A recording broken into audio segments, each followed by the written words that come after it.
কানাডার দাবানলের ধোঁয়া এখন শুধু পরিবেশ নয়, পৌঁছে গেছে আন্তর্জাতিক রাজনীতি ও বাণিজ্যেও। আর সেই ইস্যুতে নতুন বিতর্কের জন্ম দিয়েছেন মার্কিন প্রেসিডেন্ট ডোনাল্ড ট্রাম্প। কানাডা জুড়ে চলমান ভয়াবহ দাবানলের ধোঁয়ায় যুক্তরাষ্ট্রের বিভিন্ন অঞ্চলের বায়ুর মান মারাত্মকভাবে খারাপ হয়েছে। এই পরিস্থিতির জন্য সরাসরি কানাডাকেই দায়ী করেছেন ট্রাম্প। বনাঞ্চল ও ঝোপঝাড় সঠিকভাবে রক্ষণাবেক্ষণে ব্যর্থ হওয়ায় এই সংকট তৈরি হয়েছে। সামাজিক যোগাযোগ মাধ্যমে দেওয়া এক পোস্টে এমন অভিযোগ জানান তিনি। ট্রাম্পের দাবি, দাবানলের ধোঁয়ার কারণে যুক্তরাষ্ট্রে লাখো মানুষ দূষিত ও অস্বাস্থ্যকর বাতাসে শ্বাস নিতে বাধ্য হচ্ছে। তাই কানাডা থেকে আমদানি হওয়া পণ্যের উপর বিদ্যমান শুল্কের সঙ্গে অতিরিক্ত শুল্ক আরোপের বিষয়টি বিবেচনা করছে তার প্রশাসন।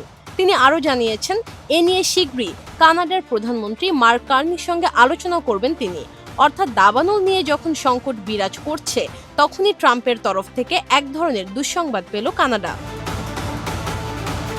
উল্লেখ্য, দ্বিতীয় মেয়াদে ক্ষমতায় আসার পর থেকে কানাডার প্রতি কঠোর অবস্থান নিয়েছেন ট্রাম্প।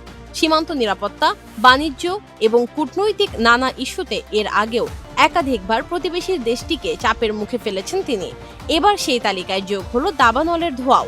বর্তমানে কানাডায় প্রায় 896টি দাবানল সক্রিয় রয়েছে।